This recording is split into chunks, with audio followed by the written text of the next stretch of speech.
그는 한국말로 사랑해라고 속삭였습니다. 엄마, LA 가는 비행기표 진짜 끊으신 거예요? 미친 거 아니에요? 딸 수진이의 목소리가 떨리고 있었습니다. 하지만 저는 이미 인천공항 체크인 카운터 앞에 서 있었습니다. 52세. 평생 해외여행 한 번 가본 적 없는 제가 혼자서 미국행 비행기에 오르려 하고 있었습니다. 수진아, 엄마 곧 전화할게. 재훈 오빠 만나고 올게. 재훈 오빠. 석 달 전 페이스북으로 만난 그 사람. LA에서 한식당을 운영한다는 제 또래의 그 남자. 가슴이 두근거렸습니다. 설렘이었을까요? 아니면 불안이었을까요? 지금 돌이켜보면 그때 이미 알고 있었던 것 같습니다. 뭔가 잘못되었다는 것을. 하지만 저는 믿고 싶었습니다. 25년 만에 처음 느껴본 떨림을, 누군가 나를 이해해준다는 그 위로를 믿고 싶었습니다. 그 결과는 처참했습니다. 평생 모은 재산 1억 8천만 원 석 달 만에 모두 사라졌습니다. 그리고 재훈 오빠는 처음부터 존재하지 않았습니다. 제 이름은 박영숙입니다. 25에 결혼해서 27에 홀로 되었습니다. 남편 준호는 간암 진단을 받고 8개월 만에 세상을 떠났습니다. 결혼한 지 겨우 2년 만이었습니다. 장례를 치르고 집으로 돌아왔을 때 임신 4개월이었습니다. 시댁에서는 차라리 낳지 말라고 했습니다. 영수가 너 아직 젊잖아. 애까지 낳으면 재혼도 못해. 우리 준호 생각은 우리가 할 테니까. 하지만 저는 낳기로 했습니다. 준호가 남긴 마지막 흔적이었으니까요. 그렇게 딸 수진이를 낳았습니다. 시댁과는 인연을 끊었습니다. 남편이 남긴 보험금 5천만 원이 전부였습니다. 그 돈으로 작은 분식집을 시작했습니다. 아침 6시에 일어나 떡볶이 양념을 만들고 밤 10시에 가게 문을 닫았습니다. 일요일도 없었습니다. 수진이는 가게 구석에서 숙제를 하며 자랐습니다. 엄마, 저 친구들처럼 놀이공원 가고 싶어요. 미안해, 수진아. 엄마가 다음에 꼭 데려갈게. 하지만 그 다음은 좀처럼 오지 않았습니다. 25년을 그렇게 살았습니다. 수진이가 대학 졸업하고 취직하고 작년에 결혼했습니다. 저는 그제야 분식집 문을 닫았습니다. 엄마, 이제 좀 쉬세요. 평생 일만 하셨잖아요. 수진이는 효녀였습니다. 결혼해서도 일주일에 2번씩 찾아왔습니다. 하지만 저는 이상하게도 편하지 않았습니다. 25년간 오로지 엄마로만 살았던 저는 정작 박영숙이라는 사람이 어떻게 사는지 몰랐습니다. 혼자 있는 집은 너무 조용했습니다. 아무도 엄마라고 부르지 않았습니다. 그렇게 2023년 가을이 왔습니다. 작년 10월이었습니다. 딸이 스마트폰 사용법을 가르쳐 주면서 페이스북을 깔아줬습니다. 엄마, 여기서 옛날 친구들도 찾을 수 있어요. 검색해 보세요. 처음엔 서툴렀지만 점차 익숙해졌습니다. 고등학교 동창도 몇 명 찾았습니다. 그러던 어느 날 밤이었습니다. 메신저에 메시지가 왔습니다. 안녕하세요, 영숙 씨. 저는 김재훈이라고 합니다. 프로필 보니까 같은 고향이시더라고요. 저도 부산 출신이에요. 프로필을 확인했습니다. 50대 초반으로 보이는 한국인 남성. 단정한 인상, 온화한 미소. 배경 사진은 LA 다운타운이었습니다. 이름은 김재훈. 프로필에는 코리안 레스토랑트 오너인 로스앤젤리스라고 적혀 있었습니다. 한국 사람이네. 조금 경계심이 풀렸습니다. 외국인이었다면 답장도 안 했을 텐데 한국 사람이라니. 안녕하세요. 네, 저도 부산 출신입니다. LA에 사시나 봐요. 답장을 보냈습니다. 네, LA에서 한식당 운영한 지 15년 됐어요. 고향 생각 많이 나는데 고향 사람 만나니 반갑네요. 혹시 부산 어디세요? 남포동이요. 우와, 저희 집이 자갈치 시장 근처였어요. 완전 가까웠네요. 혹시 고등학교 아세요?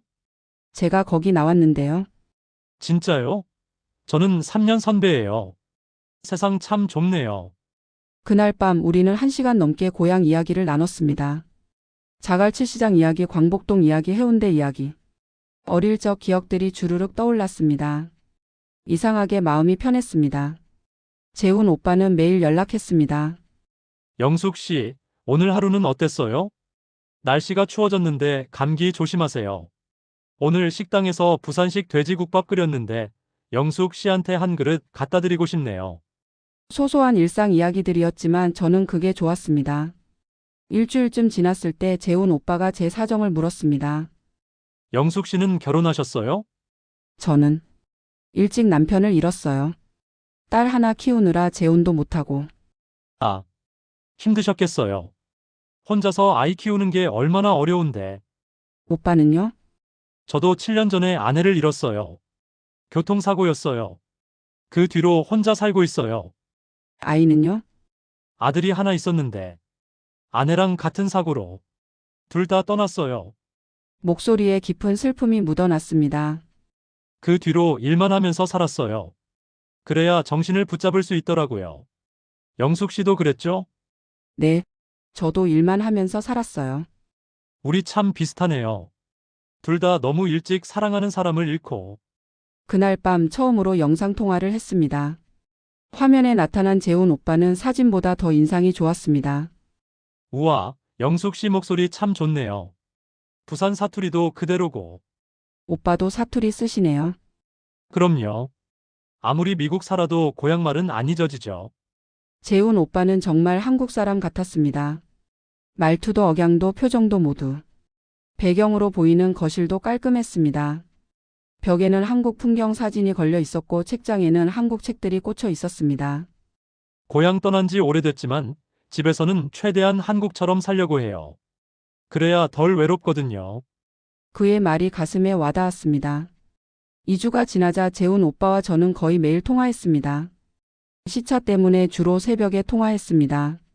한국은 새벽 1시, LA는 아침 8시.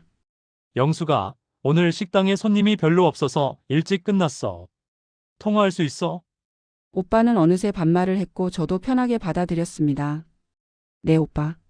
저도 심심했어요. 영수가 너 목소리 들으면 하루 피로가 다 풀려. 가슴이 두근거렸습니다. 누군가 제 목소리를 듣고 싶어 한다는 게, 누군가 제게 의지한다는 게 이상하게 기분 좋았습니다. 11월 중순쯤 재훈 오빠가 고백했습니다. 영수가 솔직히 말할게. 나 너한테 마음 생겼어. 오빠, 처음엔 그냥 고향 사람이라 반가웠는데 이야기하다 보니까 자꾸 생각나. 아침에 눈 뜨면 제일 먼저 내 생각하고 밤에 자기 전에도 내 생각해. 저도요. 진짜? 네, 저도 오빠 생각 많이 해요. 영수가 우리 만나자. 내가 한국 갈게. 정말요? 그럼 크리스마스쯤 식당 직원한테 맡기고 일주일 휴가 낼게. 부산도 가고 서울도 같이 구경하자. 그날 밤 잠을 이루지 못했습니다. 만나다니. 진짜 만나는 거야? 설렘과 두려움이 교차했습니다. 그런데 12월 초 재훈 오빠에게서 급한 전화가 왔습니다. 얼굴이 창백했습니다. 오빠 무슨 일이에요? 영수가 큰일 났어. 뭔데요? 식당 주방 기계가 고장났어. 냉장고랑 가스레인지를 전부 교체해야 하는데 한꺼번에 고장나는 바람에 얼마나 들어요? 한 2만 불. 우리 돈으로 2,500만 원 정도. 큰 돈이지. 평소 같으면 여유가 있는데 지난달에 식당 임대료 갱신하느라 목돈이 나가서 오빠는 깊은 한숨을 쉬었습니다. 은행 대출 알아봤는데 시간이 너무 오래 걸려. 식당 문 닫으면 안 되는데 그럼 어떻게 해요? 친구들한테 빌려야 할 것 같아. 근데 다들 자기 사업 있어서 쉽지 않을 거야. 미안, 영수가. 너한테 이런 하소연까지 하고. 오빠. 망설였습니다. 하지만 오빠의 어두운 표정을 보니 가만히 있을 수가 없었습니다. 오빠 제가 도와드릴 수 있어요. 뭐? 저한테 돈 좀 있어요. 분식집 하면서 모은 돈이랑 보험금이랑 3천만 원 정도는 빌려드릴 수 있어요. 안 돼. 절대 안 돼, 영수가. 오빠는 강하게 고개를 저었습니다. 그건 내가 평생 고생해서 모은 돈이잖아. 내가 어떻게 그걸. 괜찮아요, 오빠. 어차피 저 혼자 쓸 돈도 아니고. 수진이도 시집 갔고 저는 쓸 데도 별로 없어요. 영수가. 그리고 우리 크리스마스에 만나잖아요. 그때 천천히 갚으시면 돼요. 오빠는 한참을 망설이다가 말했습니다. 정말 미안해. 꼭 갚을게. 1월 되면 식당 매출 정산되거든. 그때 이자 붙여서 갚을게. 이자는 무슨요? 그냥 갚으세요. 다음 날 저는 은행에 가서 2,500만 원을 송금했습니다. 딸 수진이한테는 말하지 않았습니다. 괜히 걱정만 시킬 것 같아서. 재훈 오빠는 정말 고마워했습니다. 영수가 고마워. 너 덕분에 식당 살렸어. 평생 잊지 않을게. 12월 20일 재훈 오빠에게서 전화가 왔습니다. 표정이 어두웠습니다. 영수가 미안해. 가슴이 철렁했습니다. 왜 오빠? 한국 못 갈 것 같아. 식당 주방장이 갑자기 그만둔대. 크리스마스 시즌인데 주방장 없으면 큰일 나거든. 새 사람 뽑을 때까지 내가 주방 들어가야 해. 아, 정말 미안해, 영수가. 너 얼마나 기다렸는데. 나도 너무 보고 싶은데. 오빠의 목소리가 떨렸습니다. 실망스러웠지만 어쩔 수 없었습니다. 괜찮아요, 오빠. 다음에 봐요. 영수가, 그럼 이렇게 하자. 네가 LA로 와. 내가 항공권이랑 호텔 다 예약해 줄게. 여기서 만나자. 제가요?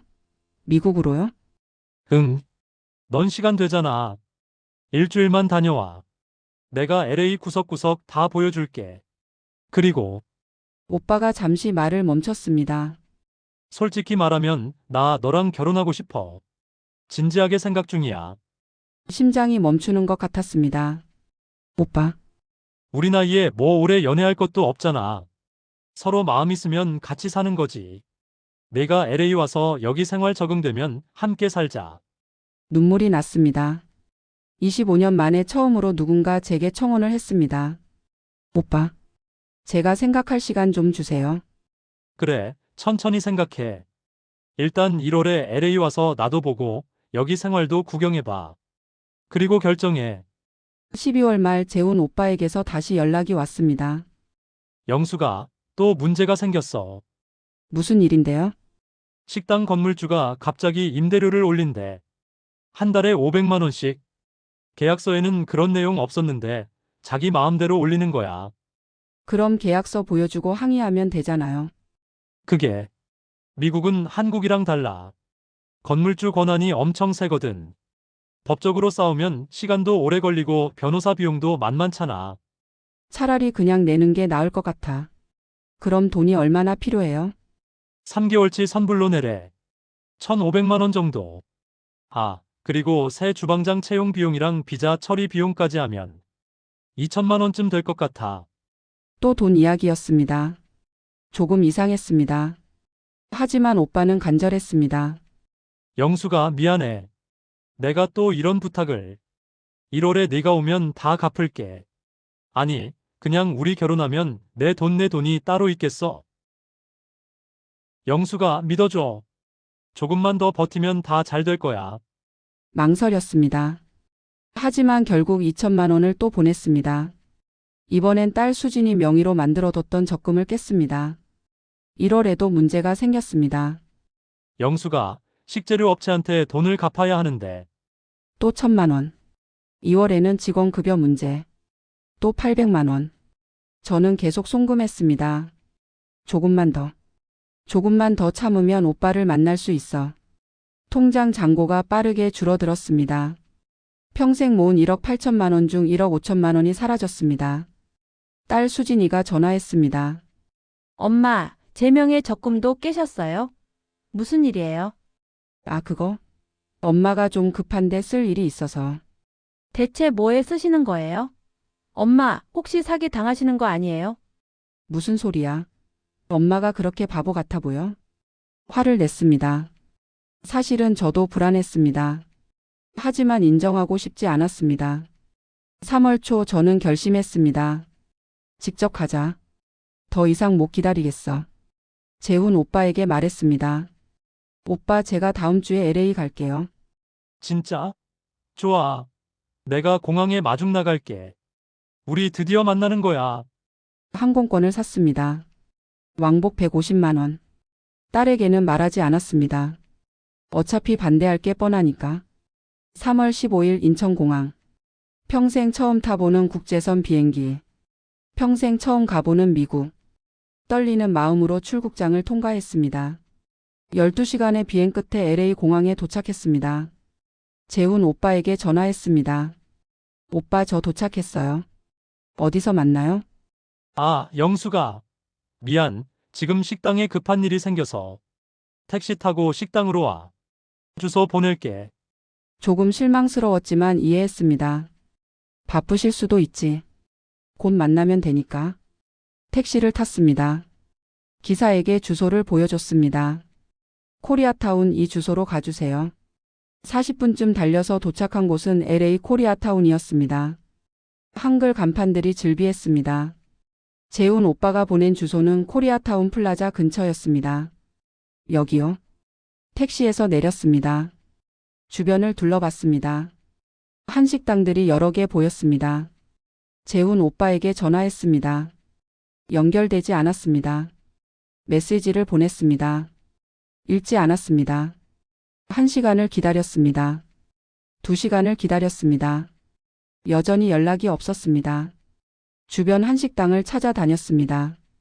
혹시 김재훈이라는 분 아세요? 여기서 한식당 하신다고 하던데. 김재훈? 모르는데요. 이 사진 속 사람이에요. 처음 보는 얼굴인데요. 5곳을 돌아다녔지만 아무도 몰랐습니다. 다리가 풀렸습니다. 근처 벤치에 주저앉았습니다. 손이 떨렸습니다. 재훈 오빠에게 계속 전화를 걸었습니다. 고객님께서 전화를 받지 않습니다. 페이스북을 확인했습니다. 계정이 사라져 있었습니다. 그제야 깨달았습니다.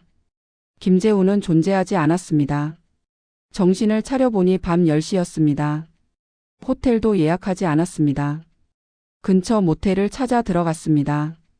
방에 누워 멍하니 천장만 바라봤습니다. 어떻게 이럴 수가. 눈물도 나오지 않았습니다. 다음 날 한인타운을 돌아다니다가 한인교회를 발견했습니다. 들어가서 사무실 문을 두드렸습니다. 저기, 도와주실 수 있나요? 교회 전도사님이 저를 상담실로 안내했습니다.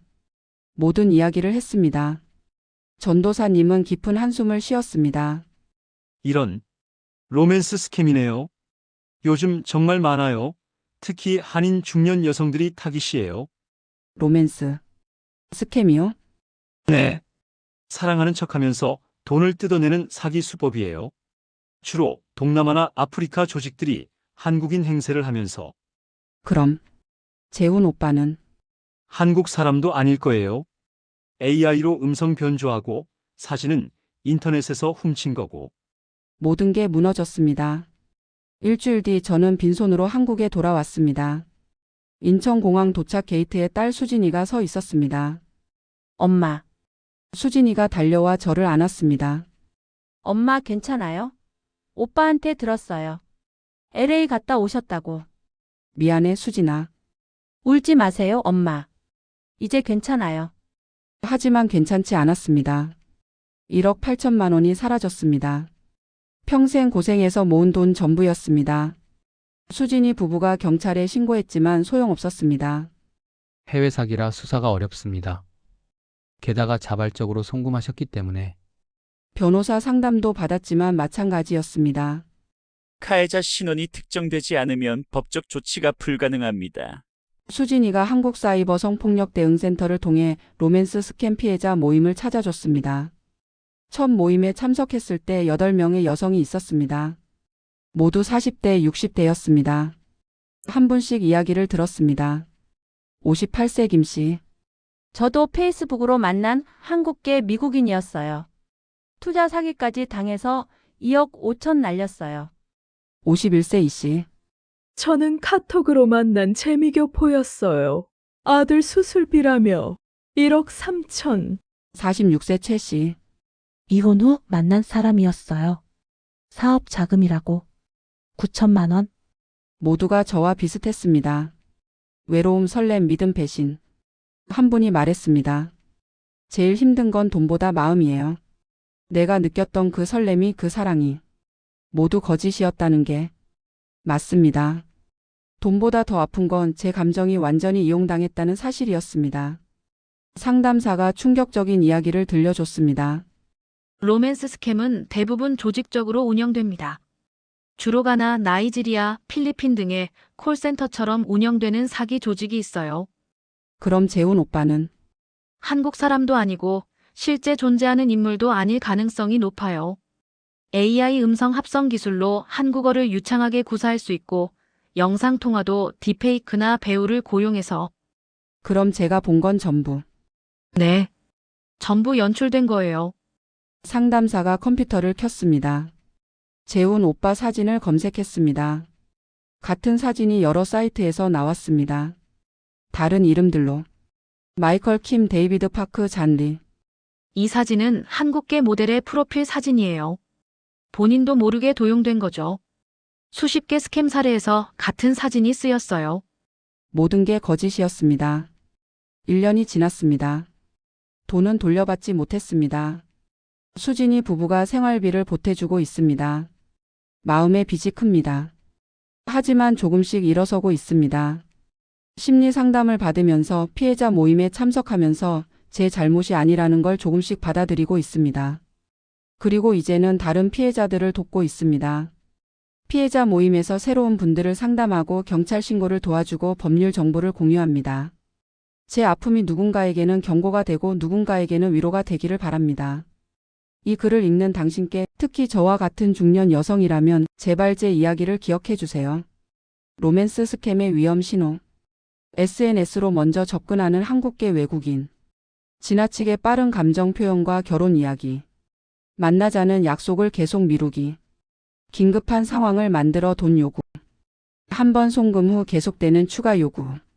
가족이 반대하면 더 집착하게 만들기. 한국말을 유창하게 한다고 안심하지 마세요. 절대 잊지 마세요.